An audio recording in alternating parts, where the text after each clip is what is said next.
أعوذ بالله من الشيطان الرجيم بسم الله الرحمن الرحيم الحمد لله رب العالمين والصلاة والسلام على سيدنا محمد أشرف الأنبياء والمرسلين وعلى آله وصحبه أجمعين وبعد اللهم علمنا ما ينفعنا وانفعنا بما علمتنا وزدنا علما يا رب العالمين. Hürmetli sabahtaşlar, bugün kelgen dersimiz bolsa Ebu Abdullah Muhammed ibn İsmail el-Bukhari rahimahullah yazgan Cami'ul Musned es-Sahih namlıq Sahihul Bukhari degan isim bilan meşhur bolgan bu mübarek kitapның Kitabul İman degan kitabida turvatimiz. Kitabul İman degan kitabida turvatimiz. Bu hadisdeki hadis sani rakam bo'yicha 30. hadis keldik. Bab İmam Bukhari yazıp qo'ygan bab sani bo'yicha 21. bab bo'ldi. Lekin bab shu Kitabul İmanga taba, hala biz Kitabul İman'da turvatimiz. Kelgan bab bo'lsa İmam Bukharining qavli Babun el-ma'asi min emril cahiliyyeti ve la yukefferu sahibuha birtikabiha illa bişşirk. Yani İmam Bukhari dedi ki babun degan hada babun degan bo'ldi. Jama babun mavsuf bo'ladi, uning kelgan jumla hammasi sifat bo'ladi. Ma babun degan nakira, al-ma'asi degan ma'rifa, asli nakira degan mavsuf bo'lmaydi ma'rifaning. Bu nima bo'lib qanda sifatlab qoldi desanglar? Chunki babun degan hada degan asma ishoratlarning bo'ldi, ma'rifaga aylandi.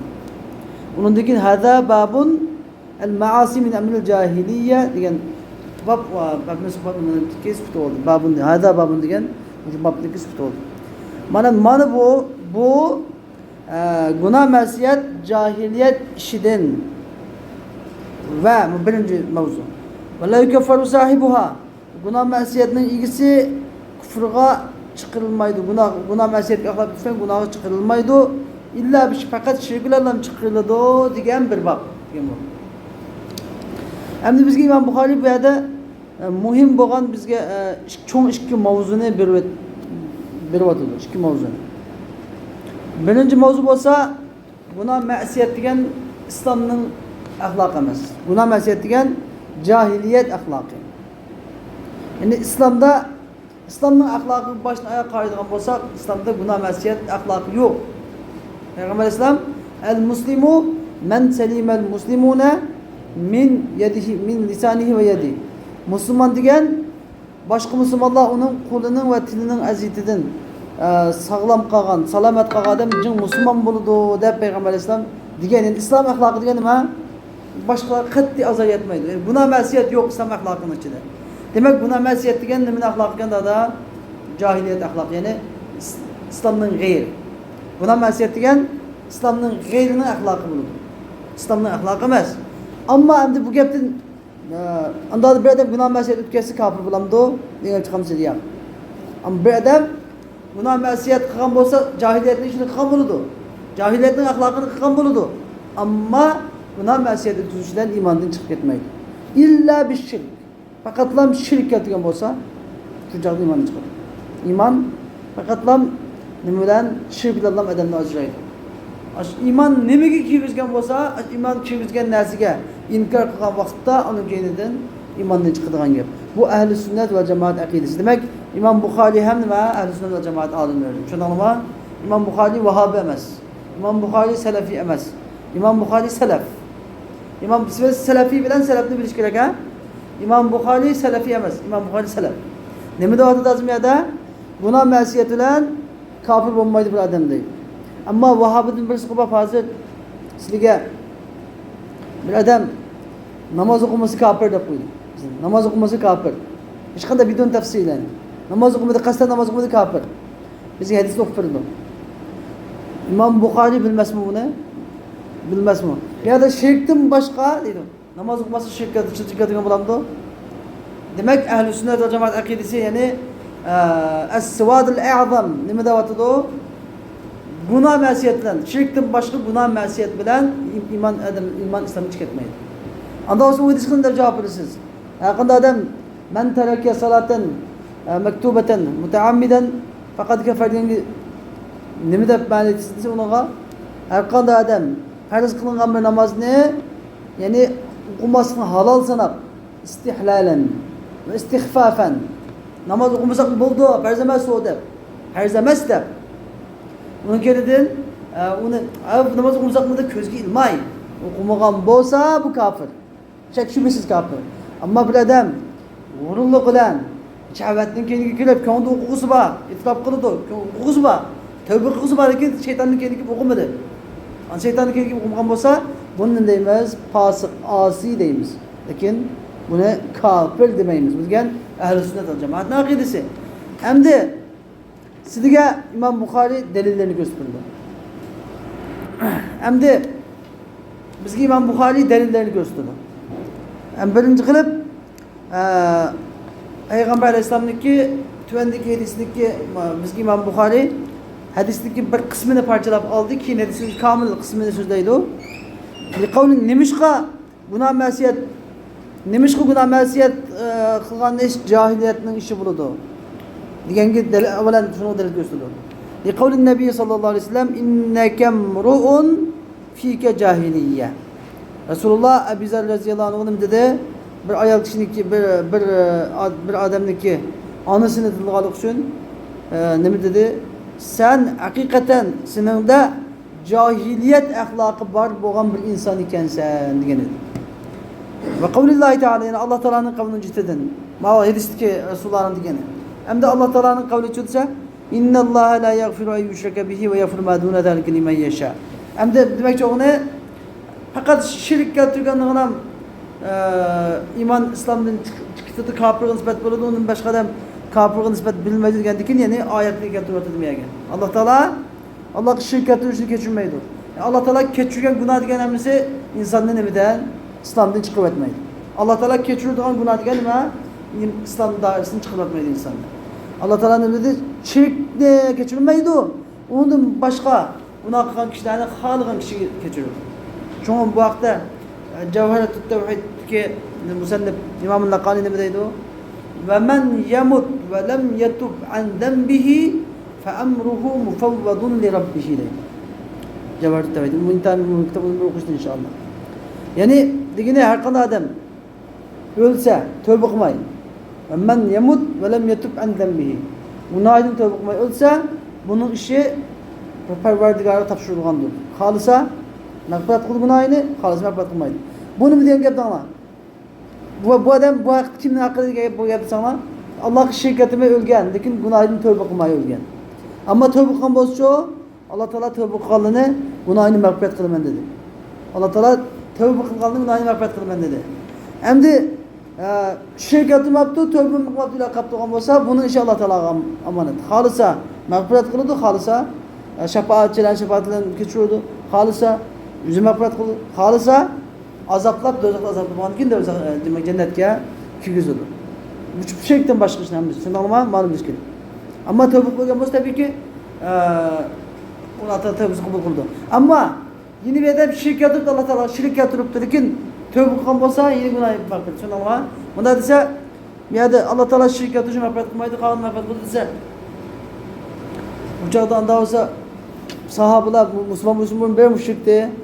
Anda da bunun günahını mağfiret kılmaydı. Kaçak da kalmağına. Yani bunda dikenlik şu şirkte ölse diyen gibi. Şirk getirip durup tövbe kılmaya ölse diyen gibi. Yani şirk getirgen bozsa mı tövbe kılsa hem İslam onun da aldığın hemen ersini yakıp taşlaydı. Onun kendiden yeni bir ayet okudu. Ve in taifetani minel mu'minin eqtatelu fe eslihu beynehuma fesemmahumul mu'minin. Hem de yeni bir delildi ki insan günah masiyat kılış bilen imanı çık etme diyen gibi ayetinde alıp getirdi İmam Buxoriy. Yani eğer müminlerden iki bölük, iki fırqa eqtatelu uğraşıp kalsa, birisi birisini öldürüşü de uğraşıp kalsa fe eslihu beynehuma. Bu iki fırqının adırasını yarıştırıp koyuyorlar. Dedi fesemmahumul iman mekmişede ulanı mümin de batıdı Allah Teala. Müminler birisi kütergen bolsa Peygamber katil maktul işkisi devzakta diye hadis var. İkincisi devzakta diye hadis batır o. Devzak kirdiğin emen kılan adam bunu biden günah masiyet emdi. Kat iğir günahı kebir kılan adam devzak kirdin ama şu günahı kebirini kılıp durup yine Allah adamın Allah Teala'nın da batıdı ya da ve in taifatani minel mu'minin deb atadi. Demek günah masiyet insanı nimadan chiqarib atmaydi o? İmandan chiqarib atmaydi degan inta kuchli kelgan bu. Acayip kuchli kelgan. Ahli sünnet ve cemaatning delili. Endi bu haqda qalan qardoshlar firqalar uchga bo'lingan. Biri Cebriye. Cebriye firqasi deydiki la yadurru el-ma'siyetu la tadurru el-ma'siyetu bil iman kema yenfa'u kema yenfa'u el-imanu kema la yenfa'u el-imanu nima bil kufri. Nima deydi Cebriye firqasi? Xuddi bizi o'zi kafir turib nima kema la tanfa'u ta'atu bil kufri. Kafir turib taat ibodat qilsa foydasi yo'q-ku. Kafirning taat ibodat qilganiga foydasi bo'lmagandek mu'min gunoh ma'siyat o'tkazsa ziyni yo'q deydi. Jabriya firqasi. Tushundingmi? Mu'min butun bir payga o'xshaydi. Havo uchilayotgan, men bu uchishim uchidigan, unda ixtiyorlik yo'q. Anda yani bu agar iman etgan bo'lsa, ularga hech qanday gunoh ma'siyat qilsa-mu, bo'lmaydi. Ularga ziyon zahmat yetkazmaydi deydi. Mana bu Jabriya firqasi. Mumkin yeni bir firqa Mu'tazila firqasi. Mu'tazila firqasi nima deydi? İnsan o'ziniki taat ibodatini, gunoh ma'siyatini o'zi yaratadi. İmanini, kufrini o'zi yaratadi. O'zining afallarini o'zi yaratadi. U taqdirda bir narsa yo'q. İnsan yaxshilik qilishini o'zi yaratadi, yomonlik qilishini o'zi yaratadi. Bunda bo'lgandan keyin bu nima deydimda, bir odam shundoq yomonlik qildimi, o'zi yaratgan bo'ldi, shu sababdan bu do'zaxga kirdi deb bir odam gunoh ma'siyat o'tkazdi, bu iymonning doirasidan chiqib ketdi deydi Mu'tazila. Bir odam gunoh ma'siyat o'tkazgan bo'lsa, iymon doirasidan chiqib ketadi. Lekin kofirning doirasiga kirmaydi. Kofirning doirasiga kirmaydi, iymonning doirasiga chiqib ketadi. Yani bu el-menzile beynel menziletayn deb bir menzilni nima qildi? Isbot qildi. Unidagi agar mushohada o'lsa, bu kofir qatorida o'lib ketadi. Tövbe qilmay o'lsa, kofir qatorida o'lib ketadi. Agar tövbe qilsa, yeni islomga yenib keladi deydi. Uchinchi firqa Havarij. Havarijlar deydiki, bir odam namoz o'qimadimi, kofir. Bir odam gunoh kabir qildimi, mesela kofir. Bu kofir. U da kofir. Mubasharatan kofir deydi. Xuddi ustalab. Namozni o'qimaymiz, kofir. Shu nomida deydi, kim? Havarijlar.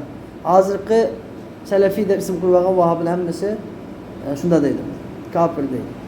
Az bu İmam Buxoriyda cho'ng bilib ulama ham, lekin bichadagi gaplarga quloq solmaydi. Hadisni amal qilmaydi. Anladın? Biz Şafii bo'lsak bo'ladi. Maliki bo'lsak bo'ladi, Hanbali bo'lsak bo'ladi, Hanafi bo'lsak bo'ladi. Eng muhimi ahli sunnat bo'lish kerak. Bu hammasi ahli sunnat. İmam Buxoriy ahli sunnat. Hammasi ahli sunnat vel cemaat. Amma selefler ahli sunnat. Selefi ahli sunnat emas. Selefi deb ism qo'yganlar. Ahli sunnat bo'lsa, mu'min musulmon bo'lsa, bir odam namoz o'qimagan bo'lsa, qanday o'ldirsa kofir odam hadisni o'qib turdi. Hadisning ma'nosini to'g'ri ta'bir qilishga tusholmaydi. Olimlar hamma hadisni, oyatni, Qur'ondagi oyatni kelib turib, hadisni birlashtirib turib, ondan ma'nolarni bir-biriga tushtirmay, ta'bir qilib, to'g'ri ta'birlarni qilib, nima qiladi? Cho'ng bir dag'dam yo'ldan birini yasab, ahli sunnat va jamoatga butun musulmonlarni da'vatga olib ketib boradi. Lekin Vahobi qarindoshlarimiz nima deyotdi? Hammani inshaalloh chiqarib, buni inshaalloh chiqarib, bu keng dag'dam yo'lni tavlashtirib, bizning bilan to'g'ri qolgan bir xato deyotdi. Mushu. Hem de hadisdeki deliller ile 30. hadisine bağlayıp öyle ve bihi ileyhi qala haddathana Süleyman. Ol senede muttasilimiz bilen İmam Buxoriga aytgan. Bizga Süleyman ibn Harb İmam Buxoriy mundaq deydi. Bizga Süleyman ibn Harb hadis so'zlab bergan. Süleyman ibn Harb mundaq dedi. Haddathana Shu'ba. Bizga Shu'ba Vasil al-Ahdabdan rivoyat qilib hadis so'zlab bergan. Vasil al-Ahdab Ma'rurdan rivoyat qilgan. قال معرور مندق ديgan لقيت أبا ذر بالربذة من أبا ذر رضي الله عنه أبا ذر الغفاري رضي الله عنه ربذة degan joyda uchrashdim uchrashib qoldim deydi. Rabza degan Madinaga yaqin bo'lgan bir joy. Iroqning sirtida Irak bilan Medinede 3 kunal var. 3 merhal kıladigan, 3 ötkel kıladigan bir yerin ismi Rabza. Yolda yazıp kalır. Rabza da bunda Mekke Medine arasında mansanlı tahtada yazıp uçup kalırsaydı. Rabza degen bir şey. Şu an uçup kaldım. Ve aleyhi hulletun. Ebu Zer radıyallahu anh'ın üstünde bir hulle. Bir ton serpay. Ton serpay. Ton serpay degen gap üstü kiydigan çapan ton, aslı kiydigan iştan var. Yani bir to kiyim, iki kiyim. En az da iki kiyim buluş gerek. Hem Uygurca'da bizim deyimiz ton serpay da koyuyoruz. Hem de Kırgızca'da ne deydi o bilmedim. Şu. Bir to buluş gerek, iki kiyim buluş gerek. Ve ala gulamihi hulletun. Ve Ebu Zer'il Gıfari radıyallahu anh'ınki hizmetkarınınki üstüdü mu bir hulletun deyin. Okşaş. Okşaş bir xil bir to kiyim turotun, bir to kiyim. فسألته عن ذلك. Men Ebu Zer'il Gıfari radıyallahu anh'ın aşınından sordum. Yani ne için bu sizin hizmetkarınızda okşaş kiyim kiyipsiz o bir to kiyim kiyipsizler desem. Fakal Ebu Zer'il Gıfari radıyallahu anh dedi ki inni sababtu raculen feayyertuhu bi ummih. Men bir adamni tillab sağan edim. Men bir adamni yani men sebep degan mi bu nima ikki tarafdan qilingan fe'l bo'ldi. Yani men bir odam bilan tillashib qoldim. U meni tilladi, men uni tilladim demoqchi. Men bir odam bilan tillashib qoldim. Men bir odam bilan tillashib qilib fa'ayyartuhu bi ummih. Men u odamni onasi bilan haqorat edim dedi. Onasi bilan haqorat edim. Men onasini tilladim dedi. Onasini tilg'irib turib tilladim. Yani Yebne Sevda deptiler ki Yebne Sevda'yı Karvay'ın kartellikinin balısı dep. Şunçulek yani. Kartellikinin balısı dedin. Hazır bir kartellikinin balısı diyen gep bir set gebemez hazır kızlar mitimizde. Normal gebemdi. Karvay'ın balısı ya Akvay'ın balısı gep normal gep. Resulullah'ın sahabelerinin zamanısı da ırkçılık. Bu çok ırkçılık. Ameliyatı çok gep. Lakin hazır adamın bunda gepte tilledi de oynamaydı hazır. Tıllaş diyen batayaklıkını hazır. Başlıkça. Lakin Resulullah sallallahu aleyhi ve sellem depti hazır. Karvay'ın balısı diyen gap ne? Kattı Peygamber Aleyhisselam irgilep gitti. Münayike bir de külep gitti. Anısını tılgılıp eyipledim, hakaret dedim. Fekale linnebiyyü sallallahu aleyhi ve sellem. Bana Peygamber sallallahu aleyhi ve sellem bundak dedi. Ya Ebu Zer ayyertehu bi ummih. Ey Ebu Zer onu anısı bilen hakaretledin mi? Dep şundak dedi. Hakaretledin mi? İnneke mru'un fike cahiliyye. Sende cahiliyetinin ahlakı var boğan bir insan ikensen. İhvanukum havalukum. Sizlerin kırındaşlarınla havalukum. Sizlerin hizmetkarlarınla. Haval diyen gep, yani abid. Yani kol asıdaki adamlar. Bizdeki ayal dedek olamdı o. Er kullandı, abid olamdı o, emeh olamdı o. Ayaki bizdeki kulağımızın, bizim kolasımız işte vatkanı mı? Kanda adam olsa kolasımızdaki adamlar olsun. Yani havalukum diye sizlerin ki hizmetkarların vardır. Cealehumullahu tahta eydikum. Allah ulanı sizlerin kollarının aslını kıldı. Sizlerin kollarının aslını, kol aslını kıldı. Femen kâne ahuhu tahta yedi. Kim ki onun karındışı, onun kol aslı olsa fel yut'imhu mimma ya'kul. Onunla yüzü yeydiğen tabaktın tam basun vel yulbishu mimma yelbes. Yüzü kiydiğen kiyimden kiyim basun ve la tukellifuhum ma yaglibuhum. Ulağı galip bulduğun işe yani ulağı kılalmaydıgan ma yastatiyon ma la yastatiyon. Ulağı kadir bulanmaydıgan kılalmaydıgan işe teklif kılmanla fe in kelleftumuhum fe a'inum. Eğer ulağı kılalmaydıgan işe teklif kılsanlar fe a'inuhum. Ulağa yardım verenler. Yardımlaşınlar dep Peygamber sallallahu aleyhi ve sellem mundak degan. Mana muşu edisine bab bilan bo'lgan munosabatni nima desanglar, ya'ni Rasulullah'niki inneke mru'un fike cahiliye degan muşu bir kelimende var. İmam Buxoriy muşu bir hadisni nechaga dalil qilib kelish mumkin. Tushunarmi? Bilib qo'yinglar. Kitobul libosga bilib, ondan shu bir to kiyim kiyishning joizligi deganga aytish mumkin. Xizmatkorga yaxshilik qilish degan rifqi degan babga kelib nima qilish mumkin va xizmatkorga o'xshash kiyim kiyishga aytish mumkin. Bir hadisni necha mazmunga keladi. Tushunarmi? Chunki bu yerda chiqadigan neçe mezmun boğanlık için. Hazır nereye geldi? Günah mesiyetinin cahiliyet emri ikenliki. Cahiliyet ahlakı ikenlikini. Bunun delil kımadına geldi. İkinci hadiste hem de ikinci hadiste İmam Bukhari bizge qaysi babdaki ikinci mavzuyeni günah mesiyet ülküsü bilen günah kebir boğan takdirimi insanın kendimden imandan çıkıp ketmeydiğanlık hakkındaki ayetti ve in taifeten minel mu'minin degan bu ayetten onun hadisini bir delil kılıb atıldı. Bu hadis olsa ol senedi muttasilimiz bilen İmam Bukhari'ga aytgan, İmam Bukhari mundaq degan. Bizge Abdurrahman ibn Mübarek hadis so'zlab berdi. Abdurrahman Mübarek mundaq dedi. Bizge Hammad ibn Zeyd hadis so'zlab berdi. Hammad ibn Zeyd mundaq dedi.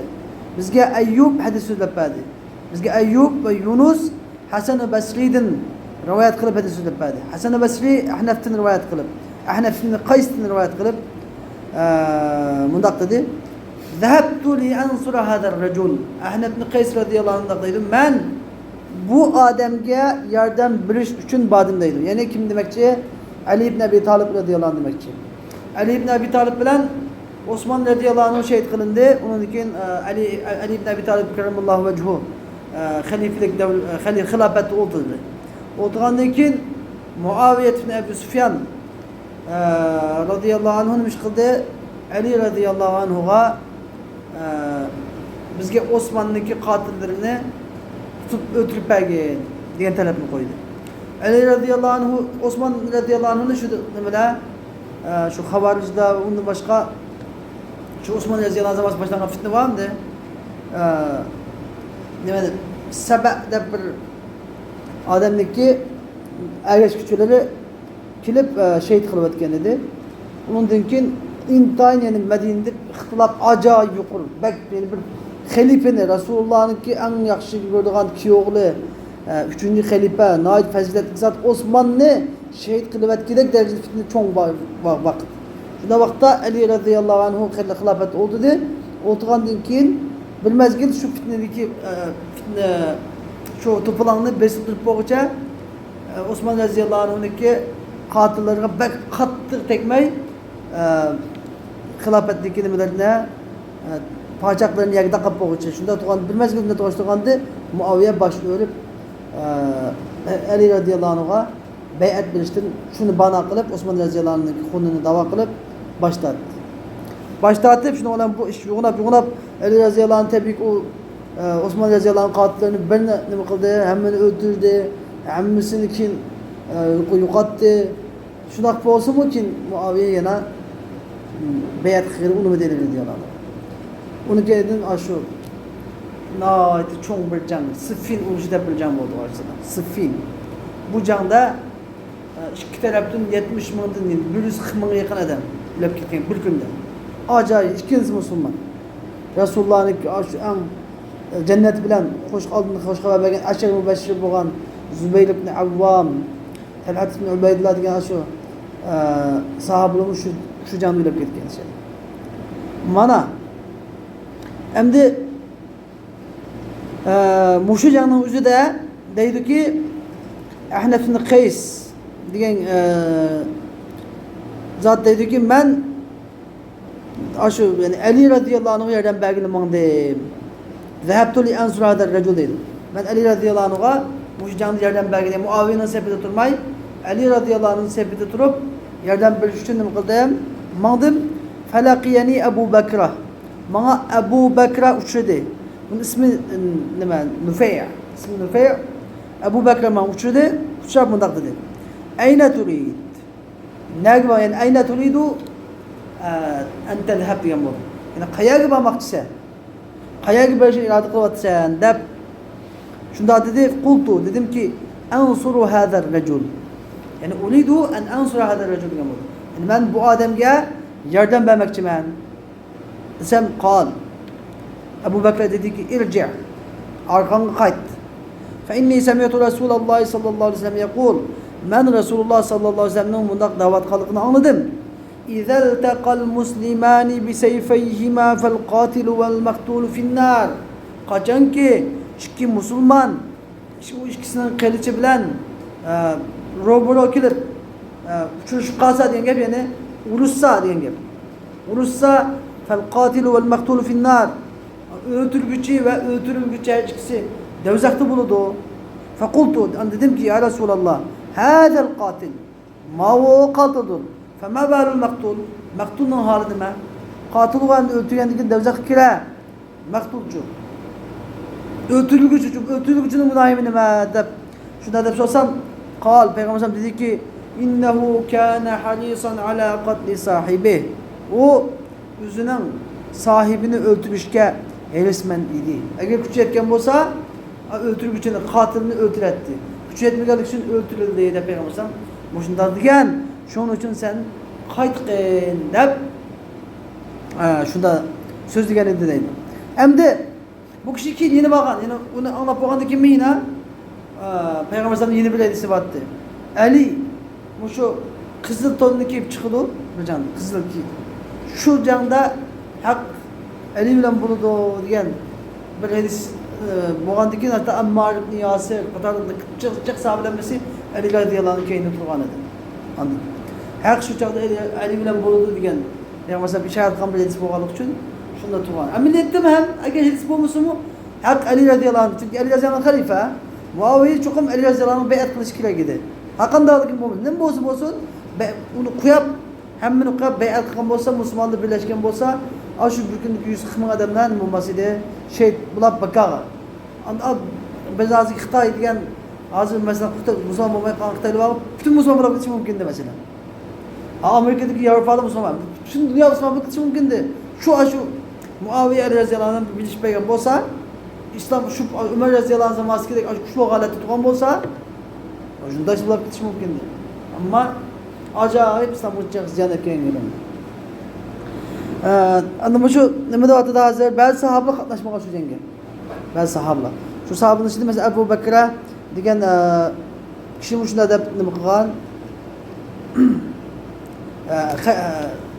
Ahnafni Qaysqa shunda degan edi. Endi bizga hozir bayada muhim bo'lgan Imom Buxoriyning keltirgani bizga muhim bo'lgan jumla nada desanglar? İzel taqal muslimani bi sayfayhima fal qatil vel maqtul finnar. Yani adam öldürüp etken katilni öldürülgen maktulning davatıda o Müslüman davatıda. Demek buna mesiyet haqqan çoğunluk kesimi şirkle bulmaydı iken insanını İslam'ın dairesinden çıkarıp etmeydi. Kur'an-ı Kerim'de mümin davatıda hadis-i şerifte Müslim davatıda demek iman İslam vahid. Bunu kendin imandan çıkarıp etmeydi, İslam'dan ma çıkarıp etmeydi. Lakin anda diyelim ki bu günah mesiyet kıyıverse diyelim emez. Devzakı kirli Peygamber'in dedi de devzakı kirli dedi. Bu da imzaksın devzakı sağ. Devzakı ki buna çok kıyıp çıkış diye mi kancıra gelmem bu. Bir فَنَادَوْ يَا مَالِكُ diye devzak ahli o şu 1000 yıl ne dakıl diken biz kuzaklaşıp gitti biz bu tamak bagası 1000 yıldan kin andın kendi devzak malikinden onu gebini anlap cevap vereyim 1000 yılda. O devzaktaki o azaplı çakçak azapmaz o. Bir kıtım devzakı çıkıp çıkan adam bütün dünyanın lezzetini tüketip Allah saklasın. Bunda digerlik günah meşet bular ötken imanını çıkartmayı digerlik hem de dev mengü devzak kalma diyen gibi. İmanını çıkartmayı digerlik mensinin diyen gibi ebedin ebed devzakta kalmayı. Çıkıp Allah Allah'ın günahını diyen gibi. Kulağım saklasın çıkıp devzak gibi seçtim. Hem de 22. bab Babu zulmin duna zulm. Yani zulümün tüvündeki zulümün babideydi. Demek ki onu zulüm iki xil degan gap. Bir çoğ zulüm ve onun tüvünde yeni başka zulümü var. Zulümü var delice deydi. Hemmisi zulüm degan Kur'an-ı Kerim'de zulüm dedim gelse hemmisi bir xil bulmaydı o. Zulümün anlamı delicesi var degenge delil eklevatıdı İmam Buxori rahimahullah. Onuğa bunu hadisinde yokmak geldi. 32. hadisemdi. Ol senede muttasilimiz bilen İmam Buxori'ye etken İmam Buxori mundaq degan. Bizga Abul Velid hadis so'zlab berdi. Qal Abul Velid mundaq dedi. Haddasana Shu'batu. Bizga Shu'ba hadis so'zlab berdi. Huvil, yani ha degan nima? Huvil. Yani sanad yetkeldi. Huvila sanad degan gap. Yani İmam Buxori ba'zan yerda sanad yetkaydi. Qanday yerda desanglar? İmam Buxori şeyhi bir hadisni ikki şeyhdan algan bolsa, ikki bu hadisin sanadining kuchli ekanini bayon qilish uchun ma bir sanad Bugün mavu yeni bir senette şu senetlerini tuluk ekip bayan kıpırdı. Hadis bir, lekin bu hadisini anlayan maşayihlar başka maşayihlar bolgan bolsa bunu bizge bayan kıpırdı atıdı. Bu hadisdeki intayin güçlük ekenligini, sağlam ekenligini ifadeleydi. Senet ötkeldi. Kâlel Bukhari, İmam Bukhari mındaqtı. Emdi miyade senet başını ötkeldi de. Ve haddeseni Bişrun. Beşide ne bilgen haddeseni Ebul Velid diyen. Miyade ne atıdı o? Haddeseni Bişrun. Bizge bana Bişr hadis söz etmedi. Demek farklı hadis ama ayet haddesena Ebul Velid diyen İmam Bukhari. Şunu da inçke Ebul Velid İmam Bukhari'ye yalnız söz etmegen hadisini. Qanday hadis söz etmegen? Bir top cemaatine söz etmegen. Ebul Velid İmam Bukhari bu hadisini yalnız emas belki bir top nimada cemaatine söz etmegen.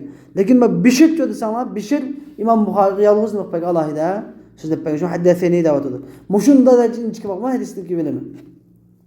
İmam Bukhari'den şu Kur'an-ı Kerim'den kasıp birinci derecedeki sahih kitabı hadisi. Kal Bişr mındak dedi. Haddesena Muhammedun. Bizge Muhammed hadis söz etmedi deydi. Muhammed Şu'be'den rivayet kılıp, Şu'be'den Haccaj'ın rivayet kılıp. Bine. Hazır İmam Bukhari'deki senedi müşteriklerini birleşti. Maşk senet. Ve de İmam Bukhari'ye Ebul Velid söz etmegen. Ebul Velid'e Şu'be'de söz etmegen. Fakatlam İmam Bukhari'den kancıncı adam Şu'be işkinci. İmam Bukhari onun ustazı Şeyhi Ebul Velid. Ebul Velid'in şeyhi kim? Şu'be oldu ma. Meyade şu ise İmam Bukhari'nin şeyhi Bişr. Bişr'in şeyhi Muhammed. Muhammed'in şeyhi Şu'be. Demek meyade 3 şahs var diyen gibi. Bişr, Muhammed. Meyade 2 şahs var. Şu'be bilen İmam Bukhari arasında meyade 2 şahs var. 5'teki seneti çoğu İmam Bukhari bilen Şu'be'nin arasında 1 şahs var. Ebul Velid. Şundan mı? Demek qancha senet qanday olsa yuqori olsa qancha yaqin bo'lsa yuqori oldu. Senetning darajasi qancha adam az bo'lsa orasida shuncha nima kuchlik shuncha yuqori bo'ladi. Haddesena Muhammedun, haddesena Şu'be. Emni Süleyman tatib berishibdi. Şu'be Süleyman'dan rivayet qilib, Süleyman İbrahim'dan rivayet qilib, İbrahim Alqama'dan rivayet qilib, Alqama Abdullah radhiyallohu anhu, ya'ni Abdullah ibn Mas'ud radhiyallohu anhudan rivayet qilib, bundaq degan.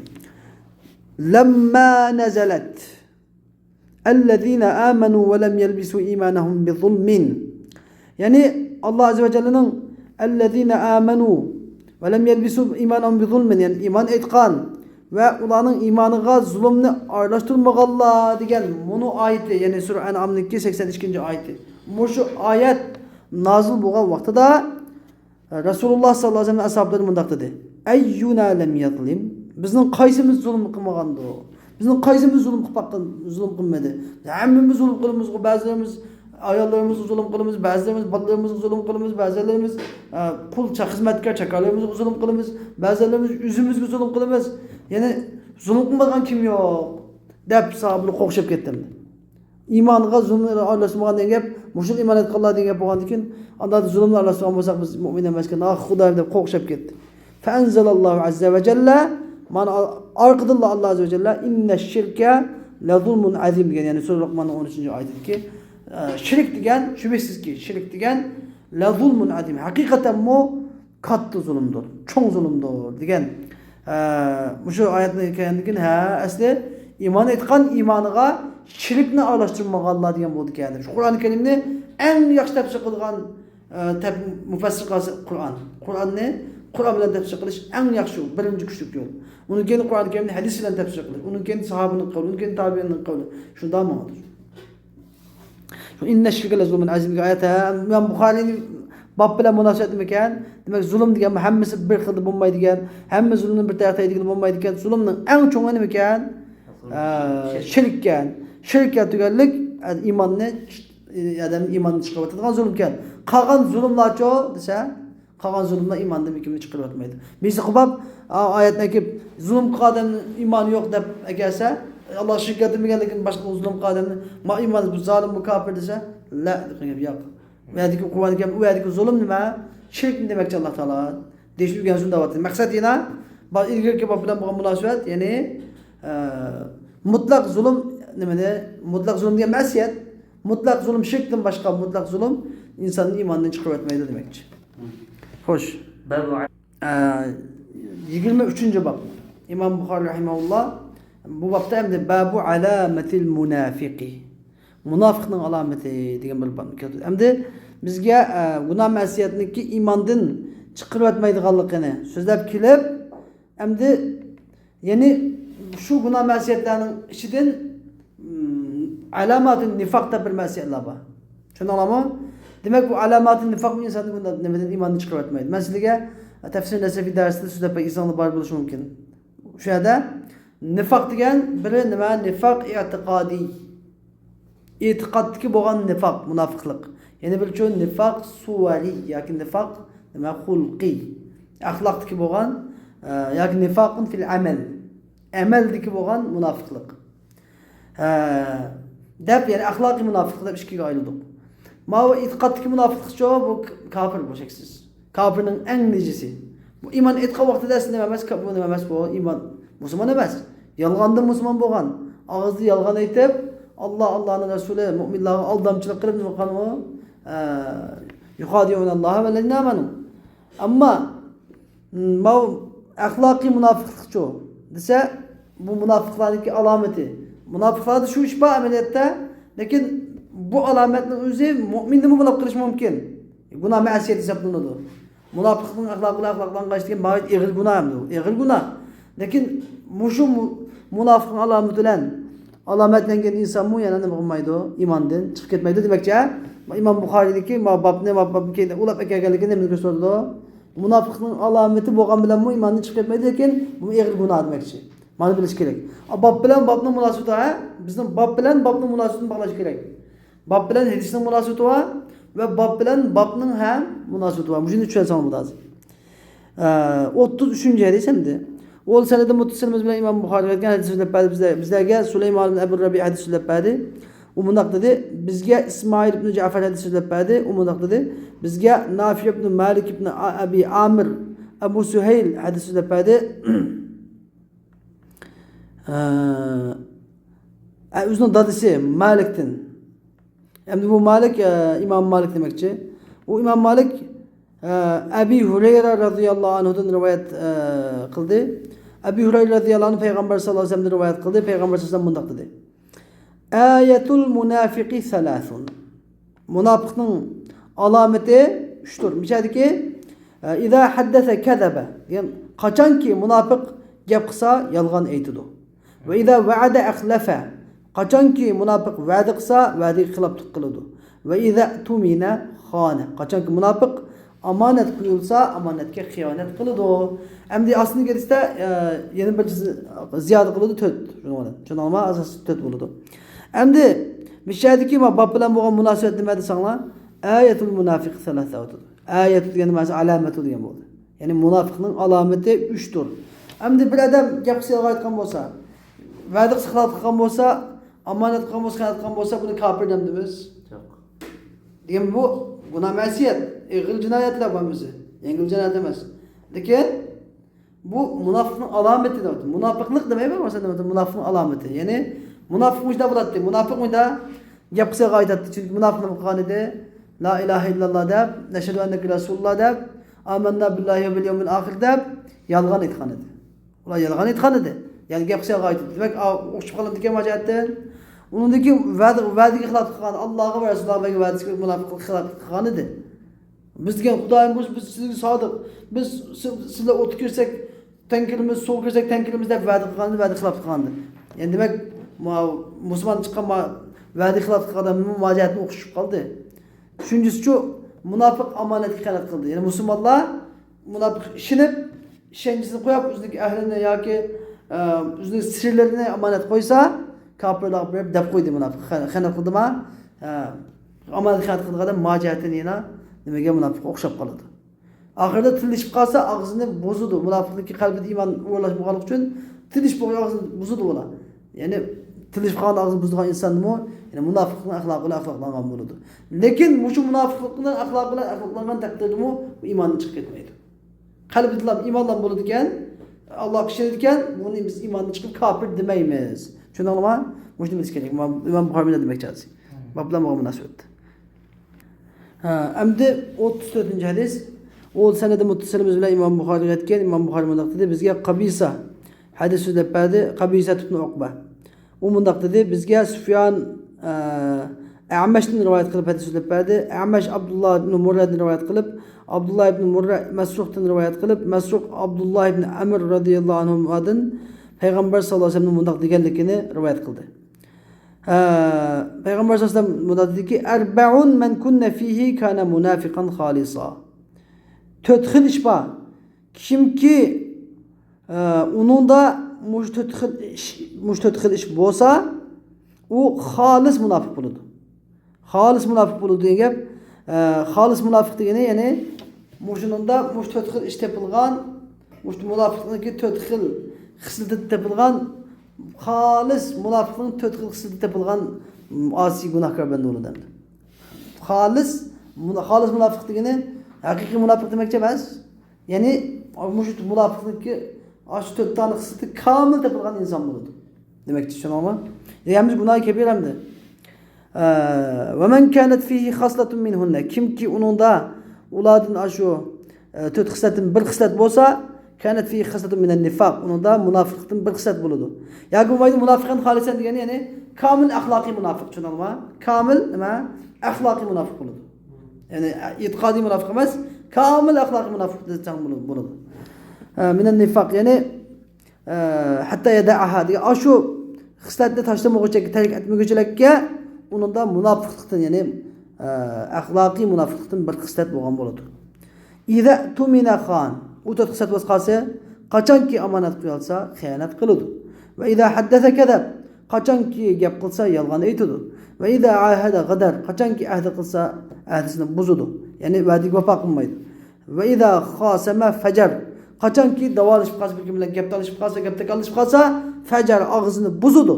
Mana mushu munofiqning qancha to'rt xislat. Shuni ama 5dagi 3 biz ziyada bo'ldi. Iza khasama fajar to'rt xislat. Shuni olamdi. Demak, mayadagi bab bilan bo'lgan munosabat menda bo'lgan kerak. Bo'ldi. Lekin unda deganlik Payg'ambar sallallohu xolis munofiq bo'ldi degan gap noyat ig'ir gap. Shuni olma ig'ir gap.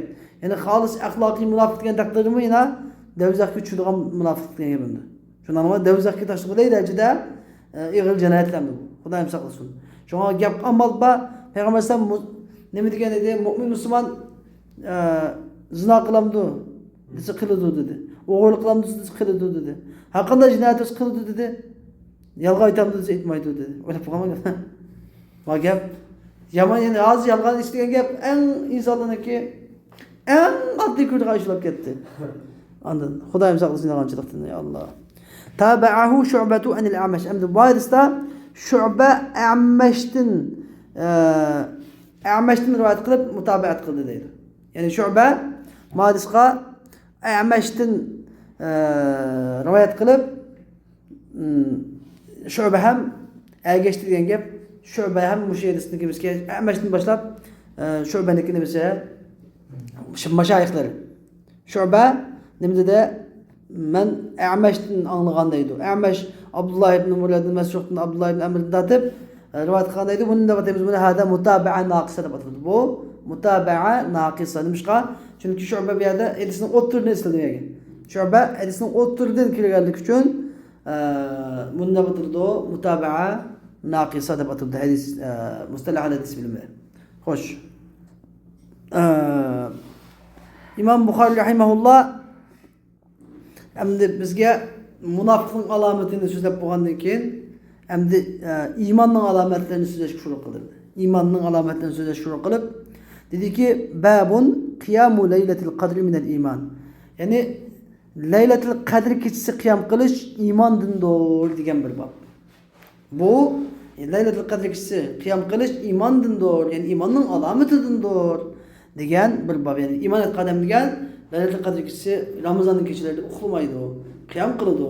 Qalbidagi iymonning alomati, xuddi munofiqning alomati, ayda teshqi chiqib turgandek, gapsiz yolg'on aytadigan, va'dasi va'da xiloflik qiladigan, shunda teshqi chiqib turgandek, iymon haqiqiy mu'minning alomati teshqi chiqib turadi. Ramazonda bo'lsa kechakda qiyam qilib uxlanmaydi u. Laylatil qadr kechasida qiyam qilib ketadi. Bu shum iymonning alomati demakchi. 35-hadis. Ol sanadi muttasilimiz bilan İmam Buxoriy aytgan, İmam Buxoriy mundaq dedi, bizga Abu Yaman hadis so'zlab berdi. U mundaq dedi. Bizga Shuayb xabar berdi. U mundaq dedi. Bizga Abu Zinad A'rajdan rivoyat qilib hadis so'zlab berdi. A'raj Abi Hurayradan rivoyat qildi. Abu Hurayra radhiyallohu anhu mundaq dedi. Rasulullah sallallahu aleyhi ve sellem mundaq dedi. Men yakum leyletel kadri imanen ve ihtisaben gufira lehu ma taqaddama min dembi. Kimki Kadir gecesi imanının cihtinden ve savab ümit kılgan halatda qiyam qiladigan gufira lehu ma taqaddama min dembihi. Onun ilgili ötken günahları mağfiret kılınır. Yani imanın diyen gap imanının cihtinden onunki kalbideki imanı boğalık şu diye ben imanın alametini maha qiyam qilish oldu. İmanın sebebidir. Ve ihtisaben degende hal alsak yani savab Allah'ınki nima savabını ümit kılıp yani Allah'ın razılık için geldi. Riya kılıp emas Allah'ın razılık için Allah'ın savabını ecrini talep kılıp ümit kılganlık için qiyam qiladigan onunki mataqaddam günahı mağfiret kılın. Yani mataqaddam günahı degen hem de sagair. Buna segil günahları. Kebir günahları emas. Çünkü kebir günahları ve hukukul ibad. Kişilerin hakları, bendanın hakları bunu ona mağfiretlep ketmeydi. Ama mağfiretlep kesse Allah'ta kişilerin haklarından ta ki kişiler ötmek için ötmeydi. Hem de çoğun günahını Allah Teala mağfiret kılsa atıdı. Mağfiret kılsa Gafur Rahman. Lekin küçük günahını mağfiret kılışçı inşallah %100. Hoş. Bil ahiri vel kadri khayrihi ve şerrihi min Allah Teala degen 6 imanını öz çıkarıldı. İslam gerçi İslam'ın 5 perzini çıkarıldı. İslam'ın 5 perzini. Lakin İslam'ın 5 perzinin başka perzleri var. Başka perz bulunduğun, perz kıpayı bulunduğun, perz eyn bulunduğun perzleri var. Ama yalnız gelgende çoğu iman İslam'ın öz çıkarıldı. İslam imanını öz çıkarıldı. Şunu anlama. İza ictema'a iftaraka ve iza iftaraka ictema'a. Diyen şu kaidini bile olsan olurdu. Hem de İmam Bukhari dedi ki babun el cihad minel iman. Yani cihad kılışma imanın katarıdır diyen gap. Yani kalbide iman ba adam diyen de kıldı o eğer yav düşman yurtuğu besip kelse ya ki başka kapıların imanı davet kılış için cihad çakır kılsa buna aşırı çıkıp gelsin de bunu oturmay meclis kupap cihad için mana alaydı. Bu şimdi kalbideki imanın alameti. Kalbide iman varlığının alameti. Cihad çakırılsa bu kadar yapmışsa yine böyle şimdi bizim içimize meskende tuvallık hem de kalpte iman yokluğuna alameti olarak kalır. Allah saklasın bu işten. Ol sende mutasılımız bilen İmam Bukhari etken bizge Halami ibn Hafs hadis söylep berdi. O mundaq dedi. Bizge Abdülvahid el-Abdi hadis söylep berdi. O mundaq dedi. Bizge Umara hadis söylep berdi. O mundaq dedi. Bizge Ebu Zürat ibn Amr ibn Cerir hadis söylep berdi. O mundaq dedi. Men Ebu Hureyre radıyallahu anhudin Peygamber sallallahu aleyhi ve sellem'den rivayet kılıp mundaq deganligini anladım deydi. Ben Ebu Hureyre radıyallahu anh'ı anladım. O Peygamber sallallahu aleyhi ve sellem rivayet kıldı. Mundaq dedi Peygamber sallallahu aleyhi ve sellem. İntedaballahu azze ve celle limen kharaca fi sebilihi la yukhrijuhu illa imanun bi ev tasdikun bi rusuli en erci'ahu bima nâle min ecrin ev ganime. İntedaballahu azze ve celle Allah Teala onun yolunda Allah'ın yolunda çıkan Adem'e üzü kipil boldu Allah Teala. Üzü kipil boldu. La yukhrijuhu illa imanun bi. Allah Teala kanda kılıp kipil bol dedi sana Allah Teala ne mi deydi Allah Teala mundaq deydi. O ne? Fakat mana boğan imanla çıkardı Allah yolunda cihatqa. Mana boğan imanı üçünlam çıktı. Kalbide iman boğanlık için çıktı bu. Ev tasdiqun bi rusuli. Ya ki benim peygamberlerimge işengenlik üçünlam çıktı bu. Eğer mana iman etmegen bolsa, benim peygamberlik işenmegen bolsa bu cihatqa çıkmaydı bu. Emdi Allah Teala nemege kipil boldu Allah Teala dese yani en erci'ahu bima nala min ecrin ev ganime. Yani Allah Teala dedi ki ben onunla o yetken o erişken ecr ganimet bilen ecr mukafat bilen ya ki ganimet bilen qaytırışqa ya ki ev udkhilahul cennet ya ki onu cennetimge kirgizishke kipilmen.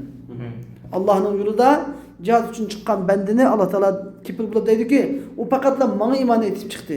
Benim peygamberlerim işine geldiği için çıktı. Ben ya onu gazilik mukamını bilip, gazat kılan sevabını bilmen ve ganimetlerini bilip onu yurtda saqlamat hayot qaydırman yoki uni shahidlik darajasi maqomini bilib o'zimniki jannatiga kirgizman deb aytadi. Payg'ambar sallallohu alayhi vasallam aytdiki: "Valawla an ashqa ala ummati ma qa'adtu khalfa salihiyya." Agar mening ummatimga mushaqqatli bo'lib qolmagan bo'lsa edi, khalfa sal ma qa'adtu khalfa salihiyya. Har qanday bir kichik atrat, kichik qo'shinlarning orqasida o'tirmayman. Qo'shinning orqasida o'tirmayman degan gap, ya'ni qo'shinning oldida maqatdim deb aytadi. Oldida maqatdim. "Wala wadittu anni uqtalu fi sabilillah." Men Alloh bilan qasamki, men Alloh yo'lida o'ldirilishni, ondan keyin tirildirilishni, ondan keyin o'ldirilishni, ondan keyin tirildirilishni, ondan keyin o'ldirilishni orzu qilaman deb Payg'ambar sallallohu alayhi vasallam shunday degan edi. Ya'ni Payg'ambar sallallohu alayhi vasallam dediki, ya'ni mening ummatimga mushaqqatli bo'lib qolmagan bo'lsa, men anda kishi qo'shinlar atletlarni avatib qo'yib, Madinada o'zim o'tirmay, ba'zi payg'ambar asosan jangga o'zi qo'shin boshlab chiqadi. Lekin ba'zi vaqtlarda sariya degan gap kichik qo'shinlarni avatadi, atletlarni, masalan 100 kishilik, 200 kishilik deganda 10 kishilik, 20 kishilik deganda qo'shinlarni, karvonlarni to'sab chiqib kelishga masalan, ba'zan ishlarga avatadi. Payg'ambar deydi, agar mening ummatim mushaqqatli bo'lib qolmagan bo'lsa, cho'ngjanga chiqman. Hatto bu kichik qo'shinlarning oldida maqatdim deydi. Anladın? Yani hem de Allah Azze ve Celle bize hemimiz yüz rahim kılsın. Hem de imanın alameti diyen gap, bir bende ben mümin deydiken, mümin kamil deydiken, aynı cihat bozu çıkalaydıgan buluş gerek.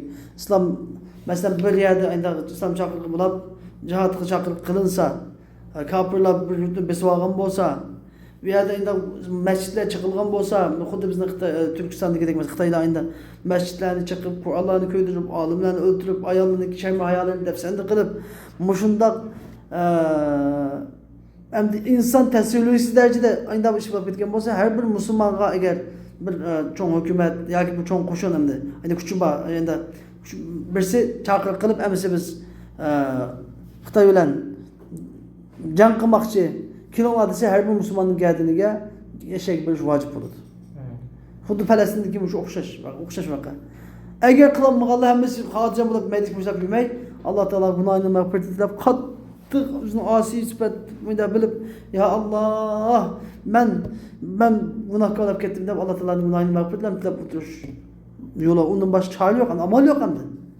İşte bunda keskin. Bugünkü dersim müşahede olsun ve ahir davana elhamdülillahi rabbil alamin. وصلى الله تعالى وسلم على خير خلق سيدنا محمد وعلى آله وصحبه أجمعين برحمتك يا أرحم الراحمين.